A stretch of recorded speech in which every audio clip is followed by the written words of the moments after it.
Despite rock-bottom approval ratings and pushing nearly 80 years old, President Biden thinks he's in great shape to run the country again.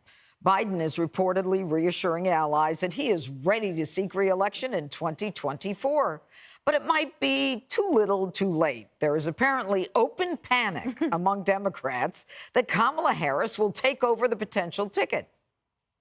Okay, so I'll go to you, Dana, because you're the smart one here tonight. Oh, wow. Okay, so why would someone start a presidential term at the age of 82 who's already in cognitive decline, whose poll numbers are unbelievably low? I mean, do you really think do you really believe it? Let's look at that question just another way, which is why would they be trying to reassure people that he's going to run again? Okay. Because if they did not say that, immediately he's a lame duck.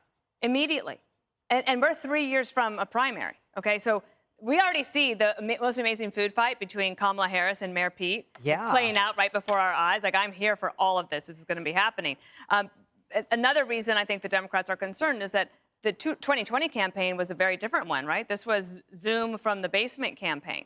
This was not out on the trail shaking hands and kissing babies. None of that was happening.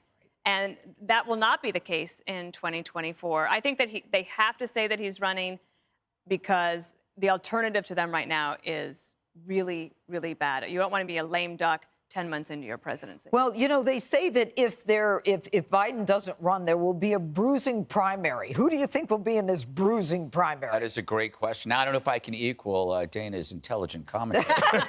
But I will say this. I had hoped that maybe the colonoscopy had cleared Joe's head. But it said he woke up to a country where I think he's already irrelevant. And I think he's, it's time for somebody new. So, I did my research and I decided, I know that Biden's not running. There's only one person. Who? There's only one person. Newsweek, Harold. I purchased this off eBay last week. This is, look at this. Not your daddy's Democrat. Okay. And I already said to Harold that if you run, I will be your campaign manager. Yeah. I will help write your speeches. Fox won't be happy with that, but you know what? I believe in this country. All right. All right. Junior to succeed. Do you want this? You won't be surprised if I have 100 of them, but I'll take it. I'll take more from my. Okay, so I'm not taking it out of the wrapper. So then, you know what? So then let's go to you, Harold. I mean, are you worried about Hillary? I mean, where's she been? What did they do to her? So first of all, thank you for that. You're welcome. And I don't know. I know I won't match Dana's intelligence, but I'll say this. You take a year from now. You think a year ago today we were debating whether or not the presidential race was over. It seems like it was 3 or 4 years ago, if not longer. So you got a year. The president's got 6 to 9 months. He's got to do several things. He's got to fix the border.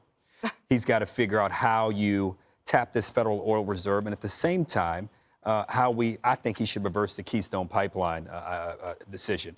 We've got to meet the problem where we are, and I think the country will reward him for that. 3, I think he's got to talk a little longer term about where he sees the country going, take some responsibility and accountability for things that have not gone right, and say, here's what I'm going to do to make things go right over the next 6 to 9 months, and judge me on that. The American people are incredibly forgiving voters, and if he's able to lay that plan out, he will find himself in a better position. Harold, nothing you said is going to happen. Yeah. No, but it could. Now he got. But if he does that, but you're right. For him to have to say this means that there's a challenge. Biden 2024. There's a challenge. But you know what? You know what? In 2024, Jesse, I mean, the people surrounding him will not allow him to reopen the Keystone Pipeline. Are you kidding? That goes against everything green. We have to have some new people then. In 2024, you could see a whole host of things: inflation, higher crime, illegal aliens pouring in at the same rate. They're already here. Why fix the border? And who knows what Russia and China and North Korea is going to do at that point? Right. Sky-high inflation. Then his health, his gait, his ability to communicate, shot. I don't think he's going to be able to compete in a vigorous re-election campaign. And then just look at his popularity. It just went off a cliff since Afghanistan. And now the Democratic Party has to worry about, are we going to let the Republicans gain 60 seats in the Senate if they have Joe and Kamala at the top of the ticket? So they're going to have to take stock after the midterms, see how bad the damage was, and then maybe in the summer of 2003, just put this guy out to pasture and give someone else a chance.